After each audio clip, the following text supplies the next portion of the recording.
on the dais, Honorable Minister for Home Government of Karnataka, Dr. G. Parameshwara, and all the dignitaries honoring Shri B.A. Srinivas Gupta with Bharat Ratna Sir M. Vishweshwaraya Memorial Award. The ಜೋರಾದ ಚಪ್ಪಾಳೆಗಳಲ್ಲಿ ನಾವು ಬಹಳ ಅದ್ಭುತವಾದಂತಹ ಗಳಿಗೆಗೆ ಸಾಕ್ಷಿಯಾಗ್ತಾ ಇದ್ದೇವೆ. ಇಂಥ ಮಹಾನುಭಾವರಿಗೆ ಇಂಥ ಮಹಾನ್ ವೇದಿಕೆಯಲ್ಲಿ sir M B ಸ್ಮಾರಕ ಪ್ರಶಸ್ತಿಯನ್ನ ನೀಡೋದಕ್ಕೆ ಕರ್ನಾಟಕ ವಾಣಿಜ್ಯ ಮತ್ತು ಕೈಗಾರಿಕಾ ಮಹಾಸಂಸ್ಥೆ ಬಹಳಷ್ಟು ಹರ್ಷಿಸುತ್ತೆ. Such a privilege in honor of Federation of Karnataka Chamber of Commerce and Industries to present Sir M Memorial Award, Sir M.B. Memorial Award to Shri B.A. Srinivas Gupta. ಇನ್ನೊಂದು ಜೋರಾದ ಚಪ್ಪಾಳೆ.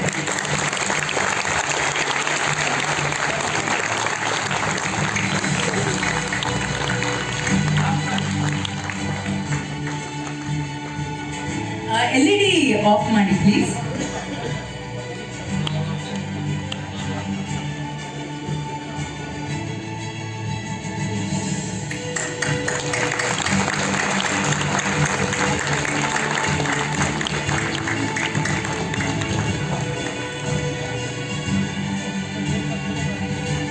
ಇನ್ನೊಂದು ಜೋರಾದ ಚಪ್ಪಾಳೆ ಕೊಡೋಣ.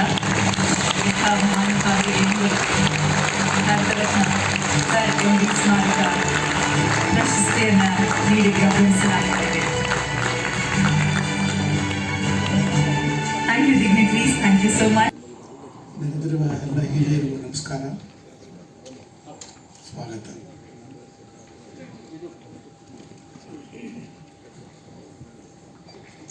ಕರ್ಕೊಂಡು ಬಂದಿದ್ದು ಹೋಗೋಕ್ಕೆ ಮುಂಚೆ ನನ್ನ ಭಾವನೆ ಬೇಗ ಹೇಳ್ಬಿಡ್ತೀನಿ. ಒಂದು ಸಂತೋಷ, ಎರಡನೇದು ಇಲ್ಲಿ ಕೂತಿರೋರೆಲ್ಲ ನನ್ನ ಪರಿಚಯ ಇರೋದು, ಇನ್ನು ನನ್ನ ನೆಂಟರು ಇದ್ದಾರೆ, ಅದಲ್ಲದೆ ವ್ಯಾಪಾರಸ್ಥರ ಜೊತೆಯಲ್ಲಿ ಬೆಳೆದಕ್ಕೆ ಈ ಮಟ್ಟಕ್ಕೆ ತಂದಿರೋ ಎಲ್ಲರೂ ಹಿರಿಯರು ಕೂತಿದ್ದಾರೆ. ಅದೆಲ್ಲರಿಗೂ ನಮಸ್ಕಾರ.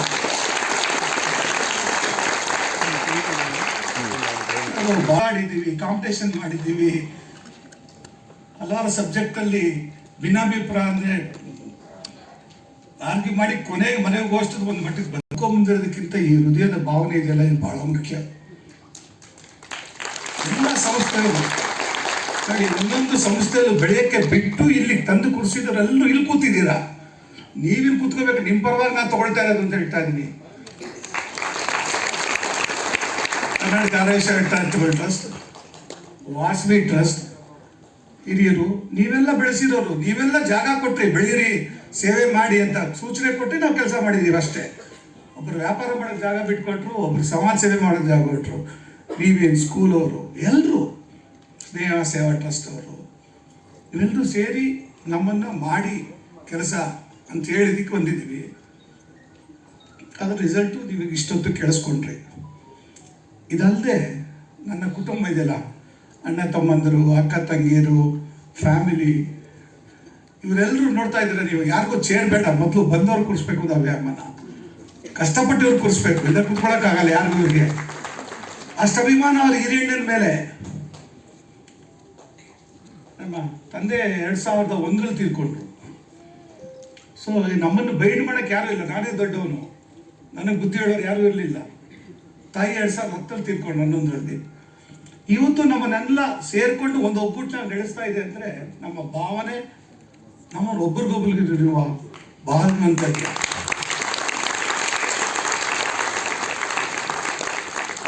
ಈ ಒಟ್ಟು ಕುಟುಂಬದ ಪ್ರತಿಫಲವೇ ಈ ರಿಸಲ್ಟು. ಚೀಫ್ ಪ್ರಮೋಟರ್ ಏನಾದ್ರು ಹೇಳ್ತಾರೆ ಹೇಳಿ, ಅದೆಲ್ಲ ಒಪ್ಕೊಳ್ತೀವಿ.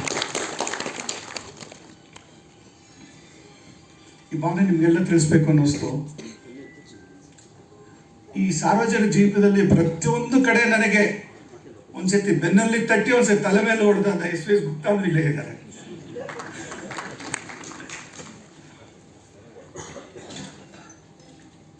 ನನಗೆ ಈ ಪ್ರಶಸ್ತಿ ಕೊಟ್ಟಿದ್ದಕ್ಕೆ ಬಹಳ ಸಂತೋಷ. Bharat Ratna Shri M Visvesvaraya memorial award, ಇದರಿಂದ ನನಗೆ ಮುಂದಿನ ದಿನಗಳಲ್ಲಿ ಇನ್ನೂ ಸಾಮಾಜಿಕ ಪ್ರಜ್ಞೆ ಚೆನ್ನಾಗಿ ಬರಬೇಕು ಅಂತ ನಾನು ಅಂದ್ಕೊಂಡಿದ್ದೀನಿ. ದುಡ್ಡು ಮಾಡೋದೇ ಒಂದಲ್ಲ, ಸಾಮಾಜಿಕ ಪ್ರಜ್ಞೆ ಚೆನ್ನಾಗಿ ಬರಬೇಕು.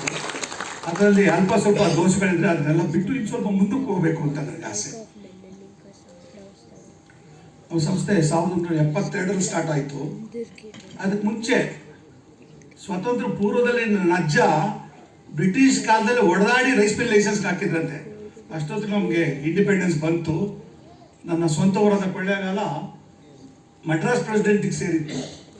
ಆವತ್ತು ನಾವು 1 ರೂಪಾಯಿಗೆ 150 ಜನ ಸೇರಿ ಪಬ್ಲಿಕ್ ಸೆಕ್ಟರ್ ರೈಸ್ ಮಿಲ್ ಮಾಡಿದ್ದೀವಿ.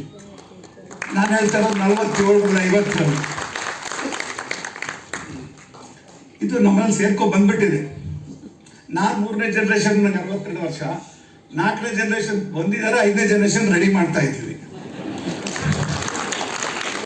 ಲೇಟ್ ಅಮರನಾಥ ಗುಪ್ತ ಅವರು ದುಡ್ಡು ಮಾಡುವುದರ ಜೊತೆಗೆ ಸಾಮಾಜಿಕ ಪ್ರಜ್ಞೆ ಇರಬೇಕು ಅಂತ ಹೇಳಿ ಎಷ್ಟು ನಮಗೆ ತಲೆ ತಿರುಗಿದ್ದಾರೆ ಅಂದರೆ, ನನ್ನ ಹುಟ್ಟೂರಾದ ಕೊಳ್ಳೇಗಾಲದಲ್ಲಿ ನನ್ನ ಪೂರ್ವಜರು ಹುಟ್ಟಿದ ಮನೆ ಹಾಗೆ ಪ್ರಿಸರ್ವ್ ಮಾಡ್ಕೊಂಡು ಬಂದಿದೆ. ಒಂದು ಧರ್ಮ ಕಾರ್ಯಕ್ಕೆ ದುಡ್ಡು ಮನೆ ಎಲ್ಲ ಬರ್ಕೊಟ್ವಿ. ಎಲ್ಲರೂ ಸೇರಿದ್ರು. ಗ್ರಾಮ ವಿಕಾಸ ಕೇಂದ್ರದ್ದು ಕೆಲಸ ಇದೆ, ಅದಕ್ಕೆಲ್ಲ ಬರ್ಕೊಟ್ವಿ. ಅಲ್ಲಿ ಮಕ್ಕಳಿಗೆ ಊಟ ತಿಂಡಿ ಶಾಲೆ ಬಟ್ಟೆ ದುಡ್ಡು ಎಲ್ಲ ಸೇರಿಸಿ ನೋಡ್ಕೊಳ್ತೀವಿ. ಹೀಗೆ ನಮ್ಮ ಪೂರ್ವಜರು ಹೇಳ್ಕೊಟ್ಟಿರೋದು ನನಗೆ ಆ ಮನೆ ಕೊಡಿ ಅಂತ. ದೊಡ್ಡಪ್ಪ ಚಿಕ್ಕಪ್ಪರು ಎಲ್ರಿಗೂ ಸೇರಿತ್ತು ಆ ಮನೆ. ಎಲ್ಲರೂ ಬರ್ಕೊಟ್ರು. ಏನು ಸಮಾಜ ಕೊಡ್ತಾ ಇದೆ ಕೊಡು, ಎಷ್ಟು ಏನು ಬೇಡ. ಇದು ನನ್ನ ಒಡಗೊಟ್ಟಿದರು, ನನ್ನ ನೆಂಟರು ಎಲ್ಲ ಭಾವನೆ. ದೊಡ್ಡಪ್ಪ ಚಿಕ್ಕಪ್ಪ ಎಲ್ರಿಗೂ ಇದೇ ಭಾವನೆ.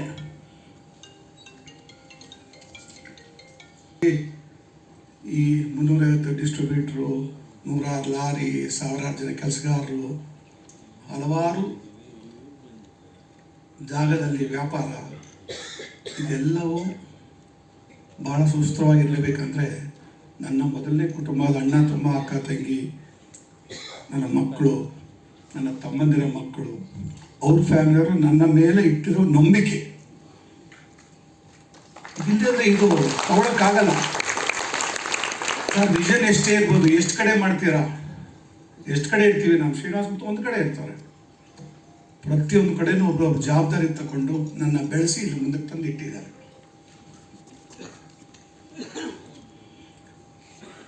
ಮೊದಲಿಂದನೂ ನಾವು ಟೆಕ್ನಾಲಜಿಗೆ ಒತ್ತು ಕೊಟ್ಟು, ಅಂದರೆ ಸ್ವತಂತ್ರ ಕಾಲದಲ್ಲಿ ದುಡ್ಡಿರಲಿಲ್ಲ, ದುಡ್ಡು ಬಂದಾಗಿಂದ ಟೆಕ್ನಾಲಜಿಗೆ ದುಡ್ಡು ಹಾಕಿ ನಮ್ಮ ಸಂಸ್ಥೆನ ಬೆಳೆಸೋಕ್ಕೆ ಭಾಳ ಪ್ರಯತ್ನ ಪಟ್ಟು ಇಲ್ಲಿವರೆಗೂ ತಂದಿದ್ದೀನಿ.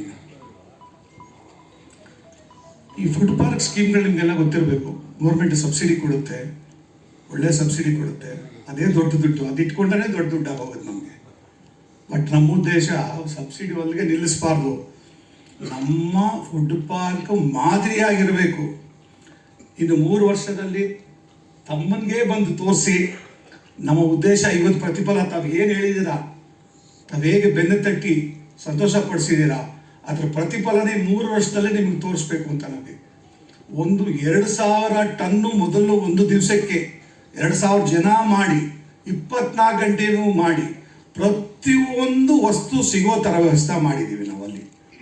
ವೆಜಿಟೇಬಲ್ ಇರ್ಬೋದು, ಹಾಲು ಇರ್ಬೋದು, ತರಕಾರಿ ಇರ್ಬೋದು, ಕೋಲ್ಡ್ ಸ್ಟೋರೇಜ್ ಇರ್ಬೋದು. ಯಾವುದೋ ಮದುವೆ ಮಟ್ಟದಲ್ಲಿ ಬೆಳಗ್ಗೆ 4 ಗಂಟೆಗೆ ಹಾಲು ಆಗೋಗಿದ್ದರಿಂದ ಕೊಡೋ ವ್ಯವಸ್ಥೆ ಇದೆ, ವೆಜಿಟೇಬಲ್ಸ್ ಆಗೋದ್ರಿಂದ ಕೊಡೋ ವ್ಯವಸ್ಥೆ ಇದೆ. ಇದೆಲ್ಲ ಒಳ್ಳೆ ಗುಣಮಟ್ಟದ ಮಾಡಬೇಕು ಅಂತ ಯೋಚನೆ ಮಾಡಿ ಅಷ್ಟು ಚೆನ್ನಾಗಿ ಮಾಡಿ ಹೊರಟಿದ್ದೀವಿ. ಅದರ ಕಲ್ಪನೆ ನಿಮಗೆ ತಿಳಿಸ್ತಾ ಇದ್ದೀವಿ ಅಷ್ಟೇ, ಮಾಡಿ ತೋರಿಸ್ತೀವಿ. ನೀವೆಲ್ಲರೂ ಇದೇ ಥರ ಸಪೋರ್ಟ್ ಇದೆ, ಅದನ್ನೂ ಮಾಡಿ ತೋರಿಸ್ತೀವಿ. ಕಾಂಪಿಟೇಷನ್ ಇರುತ್ತೆ, ಎಲ್ಲ ಕೂತಿದ್ದಾರೆ ಹಿರಿಯರು ದೊಡ್ಡವರು. ನೀವೆಲ್ಲರೂ ಪುಷ್ ಮಾಡ್ತೀರ, ನಾವು ಇನ್ನು ಸ್ವಲ್ಪ ಕಲಿತೀವಿ.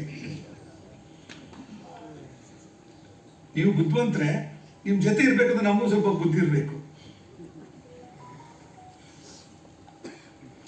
ಇದೆಲ್ಲರ ಪ್ರಯತ್ನದಲ್ಲಿ ನನ್ನ ಜೊತೆ ಇರುವ office staff, lab technicians, accountants, ಆರ್ಥಿಕ ತಜ್ಞರು, ಅಡ್ವೈಸರ್ಸು, ಅದೇ ಆಡಿಟರ್ಸು, ಫೈನಾನ್ಷಿಯಲ್ ಇನ್ಸ್ಟಿಟ್ಯೂಷನ್ಸು, ಬ್ಯಾಂಕ್ಸು ಎಲ್ಲರೂ ಕರೆದಿದ್ದೀನಿ. ನೋಡ್ರಪ್ಪ, ನೀವು ಕೊಟ್ಟಿರೋ ದುಡ್ಡು ಭದ್ರವಾಗಿದೆ, ಏನು ಯೋಚನೆ ಮಾಡಬೇಡಿ, ಚೆನ್ನಾಗಿ ಬೆಳೆದಿದೆ, ಇನ್ನು ಸ್ವಲ್ಪ ಕೊಟ್ಟರೆ ಇನ್ನೂ ಬೆಳೀತೀವಿ ಅಂತ ಎಲ್ಲ ಇಲ್ಲೇ ಕೂತಿದ್ದಾರೆ.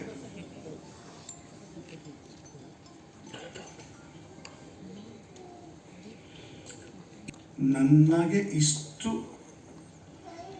ಬುದ್ಧಿ ಇದೆ ಅಂತ ನೀವು ಹೇಳಿದ್ದೀರಾ, ಅದನ್ನು ನಂಬ್ಕೊಂಡಿದ್ದೀನಿ ಇದೆ ಅಂತ ನಾನು ಅಂದುಕೊಂಡು ಮುಂದಕ್ಕೆ ಹೋಗ್ತಾ ಇದ್ದೀನಿ. ನೀವು ನನ್ನ ಈ ಪ್ರೈಸ್ಗೆ, ಈ ಪ್ರಶಸ್ತಿಗೆ ಸ್ವೀಕರಿಸಿಗೆ ಬಹಳ ಧನ್ಯವಾದ ತಿಳಿಸ್ತಾ ಇದ್ದೀನಿ. ಅಲ್ಲಿ ಸಮಾಜಕ್ಕೆ ಇನ್ನು ಸ್ವಲ್ಪ ಕೊಡಬೇಕು ಅಂತ ಆಸೆ ಇದೆ. ಹಲವಾರು ಕಾರ್ಯಕ್ರಮಗಳನ್ನು ತಲೆಗೆ ಹಾಕ್ಕೊಂಡಿದ್ವಿ, ಎಲ್ಲೆಲ್ಲಿ ಜೋಡಿಸ್ಕೋಬೇಕು ಅಂತ. ಇನ್ನೊಂದು 2-3 ವರ್ಷದಲ್ಲಿ ಅದನ್ನೆಲ್ಲ ತೋರಿಸಿ ನಿಮ್ಮ ಮುಂದೆ ಬಂದು ಈ ಸಂತೋಷನ ಹಂಚ್ಕೊಳ್ತೀನಿ ಅಂತ ಹೇಳಿ ನನ್ನ 2 ಮಾತನ್ನು ಮುಗಿಸ್ತೀನಿ.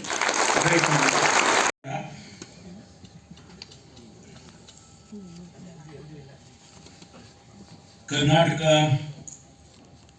ವಾಣಿಜ್ಯ ಮತ್ತು ಕೈಗಾರಿಕಾ ಮಹಾಸಂಸ್ಥೆಯ ಈ ಸಂಸ್ಥಾಪಕರ ದಿನಾಚರಣೆಯ ಕಾರ್ಯಕ್ರಮದಲ್ಲಿ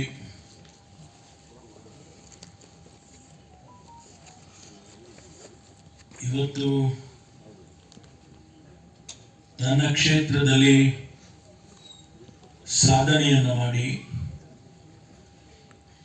ಸಮಾಜದ ಪ್ರಶಂಸೆಗೆ ಮತ್ತು ತಮ್ಮ ಪ್ರಶಂಸೆಗೆ ಒಳಗಾಗಿ ಇವತ್ತು ಭಾರತ ರತ್ನ ಸರ್ ವಿಶ್ವೇಶ್ವರಯ್ಯನವರ ಅವರ ಪ್ರಶಂಸೆಗೂ ಕೂಡ ಒಳಗಾಗಿರ್ತಕ್ಕಂಥ ಸನ್ಮಾನ್ಯ ಶ್ರೀನಿವಾಸ್ ಗುಪ್ತಾ ಅವರೇ, ಈ ಸಂಸ್ಥೆಯ ಇವತ್ತಿನ ಅಧ್ಯಕ್ಷರಾಗಿರ್ತಕ್ಕಂಥ ಸನ್ಮಾನ್ಯ ರಮೇಶ್ ಚಂದ್ರ ಲಹೋಟಿ ಅವರೇ, ಮಾನ್ಯ ಹಿಂದಿನ ಅಧ್ಯಕ್ಷರುಗಳೇ, ಜಾಸ್ತಿ ಆಗಿಬಿಟ್ಟಿದ್ದಾರೆ ಇಲ್ಲ, ಆರಂಭ ಮಾಡೋದಕ್ಕೆ ಮೊದಲು ಮತ್ತು ವಿಶ್ವೇಶ್ವರಯ್ಯನವರ ಕುಟುಂಬದ ಸದಸ್ಯರುಗಳು ಬಂದಿದ್ದಾರೆ, ಅವರಿಗೂ ಕೂಡ ನನ್ನ ಗೌರವವನ್ನು ಸಲ್ಲಿಸ್ತೇನೆ. I was told some delegates have come from other countries, Botswana, the council members. Welcome to Bangalore.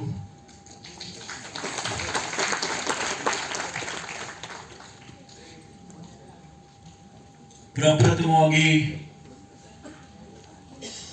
ನನಗೆ ಇವತ್ತು ಈ ಕಾರ್ಯಕ್ರಮಕ್ಕೆ ಬರೋದಕ್ಕೆ ತಮ್ಮ ಜೊತೆಯಲ್ಲಿ ಕೆಲವು ಮಾತುಗಳನ್ನು ಮತ್ತು ತಮ್ಮ ಸಂತೋಷವನ್ನು ಕೂಡ ಹಂಚಿಕೊಳ್ಳೋದಕ್ಕೆ ಅವಕಾಶ ಕೊಟ್ಟಿದ್ದಕ್ಕಾಗಿ FKCCಯ ಅಧ್ಯಕ್ಷರಿಗೆ ಮತ್ತು ಎಲ್ಲ ಗೌರವಾನ್ವಿತ ಸದಸ್ಯರಿಗೆ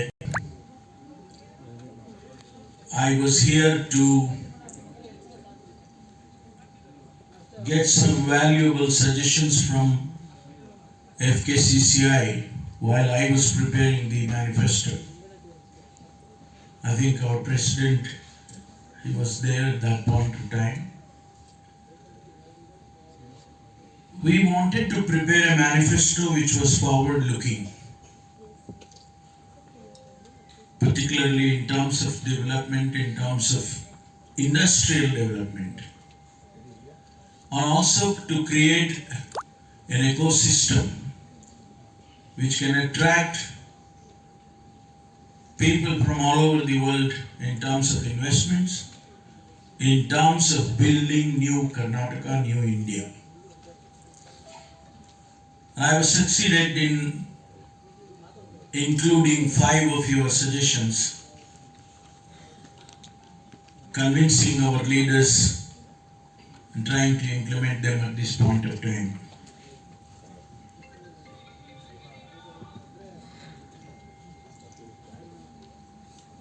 Srinivas Gupta started in a small way. A rice mill business in Karnataka used to be very nice, very good at those times.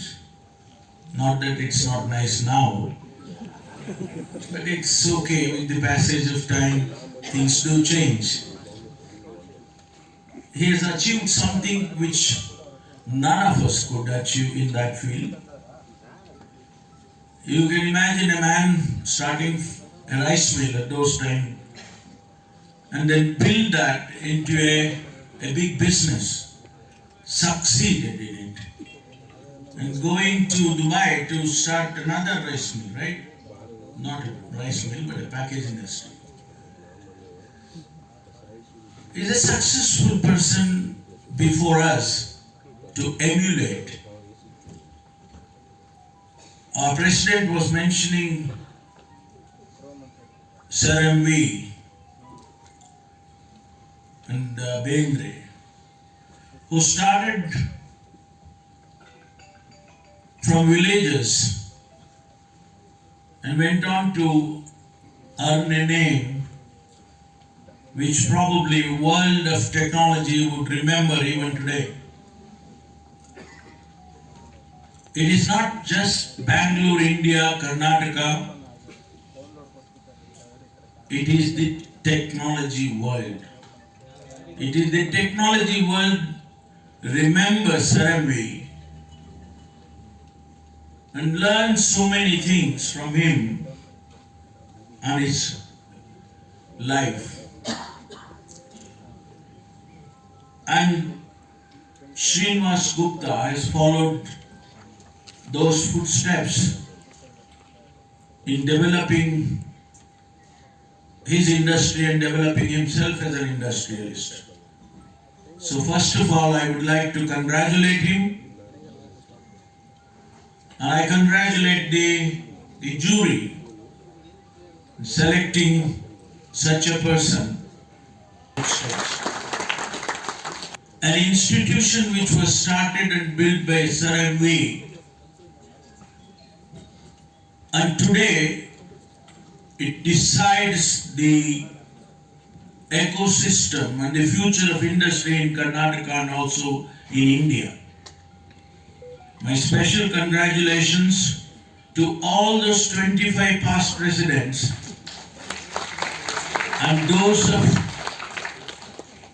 presidents who have left us.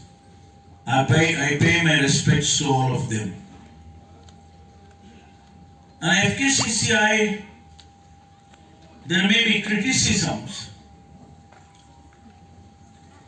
but it has set the goal, it has set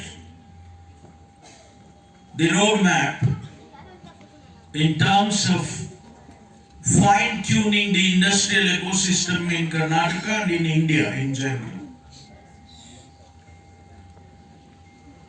Many of you have contributed to the policy structure of the Karnataka industry, and more particularly the small and medium industries. Karnataka at one point of time was known for its industries, but now the scenario is different. But yet, Karnataka is one of the leading states in terms of attracting the investments. Of late, there are a lot of criticisms you would have seen and heard, and maybe some of you also criticized. The policies of the present government first had to wait, had to go through those bad times. But today's scenario is different. Government of India also is expanding, trying to give opportunities to not just big industrialists, but also the smaller ones, so that we reach the target of $5 trillion economy. India, with all these adversaries, is the 5th largest growing country in the world and the 3rd largest economy in the world. ನನಗನ್ಸುತ್ತೆ ನಮ್ಮ ಬಾಳಿನ ಪಯಣದಲ್ಲಿ ನಾವು ನಿಸ್ವಾರ್ಥವಾಗಿ ಯಾರನ್ನೂ ಯೋಚನೆ ಮಾಡದೆ, ಏನು ಅಪೇಕ್ಷೆ ಇಲ್ಲದೆ ನಮ್ಮ ಕೈಲಾದಷ್ಟು ಕೊಡೋಕ್ಕೆ ಸಮಾಜ ಕೊಡೋಕ್ಕೆ ಸ್ಟಾರ್ಟ್ ಮಾಡಿದ್ರೆ ಅದರ ಪ್ರತಿಫಲ ಇದು. ನಾವು ಶೆಟ್ರಂತಾಗಲಿ ಇದು ಅಂತಾಗಲಿ ಯಾವುದೂ ಭೇದ ಇಲ್ಲದೆ ನಾವೆಲ್ಲರಿಗೂ ಸಮಾಜ ಒಂದೇ ಥರ ನೋಡಿಕೊಂಡಾಗ ನಮ್ಮ ಕೈಲಾದ ಸೇವೆ ಮಾಡಿದಾಗ ಅದಕ್ಕೆ ಪ್ರತಿಫಲ ಇದೆ. ಎಲ್ಲಕ್ಕೂ ನಾವು FKCCI ಚಿರಋಣಿ ಆಗಿದ್ದೀವಿ. ಎಲ್ಲರೂ ತಿಳಿಸ್ತಾ ಇದ್ದೀವಿ. ಧನ್ಯವಾದಗಳು. ಜೈ ಕರ್ನಾಟಕ. ಮುಂದಿನ ಯೋಚನೆ ಅಂದರೆ ಅಣ್ಣ ತಮ್ಮ ಪಕ್ಕದಲ್ಲೇ ಇದ್ದಾರೆ, ಇನ್ನು ಸ್ವಲ್ಪ ದುಡ್ಡು ಮಾಡಿ ಇನ್ನು ಸ್ವಲ್ಪ ಸಮಾಜಕ್ಕೆ ಕೊಡಿ. ಅತ್ಯಂತ ಸರಳವಾದ ವ್ಯಕ್ತಿ. 1978ರಲ್ಲಿ ಒಂದು ಸಣ್ಣ ರೈಸ್ ಮಿಲ್ಲನ್ನು ಪ್ರಾರಂಭ ಮಾಡಿ ಅದರಲ್ಲಿ ಸಾಧನೆಯನ್ನು ಮಾಡಿ ತದನಂತರ ಹೊರದೇಶಕ್ಕೆ ಹೋಗಿ ದುಬೈನಲ್ಲಿ ಪ್ಯಾಕೇಜಿಂಗ್ ಇಂಡಸ್ಟ್ರಿ ಮಾಡಿ ಮತ್ತು ಈಗ ಮತ್ತೊಂದು ಎತ್ತರಕ್ಕೆ ಅಂದರೆ ಇನ್ನೊಂದು ಹೊಸ ಆವಿಷ್ಕಾರಗಳನ್ನು ತೆಗೆದುಕೊಂಡು ಫುಡ್ ಪಾರ್ಕನ್ನು ಮಾಡಿ ಪ್ರತಿಯೊಂದು ಪದಾರ್ಥವೂ ಕೂಡ ಅಲ್ಲಿಂದ ಕ್ವಾಲಿಟೇಟಿವಲ್ಲಿ ಸಿಗೋ ಹಾಗೆ ಮಾಡ್ತಕ್ಕಂಥ ಪ್ರಯತ್ನ ಏನು ಮಾಡಿದ್ದಾರೆ ಅದನ್ನು ರೆಕಗ್ನೈಸ್ ಮಾಡಿ ಅವರ ಸೇವೆಯನ್ನು ರೆಕಗ್ನೈಸ್ ಮಾಡಿ ಇವತ್ತು FKCC ಅವರು ಅವರಿಗೆ ಪ್ರಶಸ್ತಿಯನ್ನು ಪ್ರದಾನ ಮಾಡಿದ್ದಾರೆ. ಬಹುಶಃ ಅದು ಅನೇಕ ಜನರಿಗೆ ಪ್ರೇರೇಪಣೆ ಆಗುತ್ತೆ ಅಂತೇಳಿ ನಾನು ಭಾವಿಸ್ಕೊಳ್ತೇನೆ. ಬಹುಶಃ FKCCI ಇಂತಹ ಒಂದು ಕೆಲಸಗಳನ್ನು ಮಾಡೋದರ ಮೂಲಕ ರಾಜ್ಯದಲ್ಲಿ ಅನೇಕ ಜನ ಯುವಕರಿಗೆ ಹೊಸ ಆಂಟ್ರಪ್ರಿನರ್ಸ್ಗೆ ಕೈಗಾರಿಕೆಗೆ ಬರಬೇಕು, ಕೈಗಾರಿಕೋದ್ಯಮಕ್ಕೆ ಬರಬಹುದು, ಬಂದರೆ ಬೆಳೀಬಹುದು ಅಂತಕ್ಕಂಥ ಒಂದು ಸಂದೇಶವನ್ನು ಕೂಡ ಕಳಿಸ್ತಕ್ಕಂಥ ಅವರಿಗೆ ಅಭಿನಂದನೆಯನ್ನು ಸಲ್ಲಿಸ್ತೇನೆ. ಮತ್ತು 108 ವರ್ಷಗಳ ಹಿಂದೆ ಸರ್ ವಿಶ್ವೇಶ್ವರಯ್ಯನವರು ಪ್ರಾರಂಭ ಮಾಡಿದಂಥ ಈ ಸಂಸ್ಥೆ ಬಹಳ ಚೆನ್ನಾಗಿ ಬೆಳೆಯೋದಷ್ಟೇ ಅಲ್ಲ, ರಾಜ್ಯಕ್ಕೆ ಉಪಯುಕ್ತವಾಗಿ ನೀತಿಗಳನ್ನು ಮಾಡುವಂಥ ಸಂದರ್ಭದಲ್ಲಿ ಮತ್ತು ಅವುಗಳನ್ನು ಅನುಷ್ಠಾನ ಮಾಡುವಂಥ ಸಂದರ್ಭದಲ್ಲಿ ಸರ್ಕಾರದ ಜೊತೆಗೆ ಕೈಜೋಡಿಸ್ತಕ್ಕಂಥ ಕೆಲಸವನ್ನು ಕೂಡ ಅವರು ಅನೇಕ ಸಂದರ್ಭದಲ್ಲಿ ಮಾಡಿದ್ದಾರೆ. ಅದಕ್ಕಾಗಿ ನಾನು ಅವರಿಗೆ ಅಭಿನಂದನೆಯನ್ನು ಸರ್ಕಾರದ ಪರವಾಗಿ ಸಲ್ಲಿಸ್ತೇನೆ. ಮುನಿರತ್ನ ವಿರುದ್ಧ ತನಿಖೆಗೆ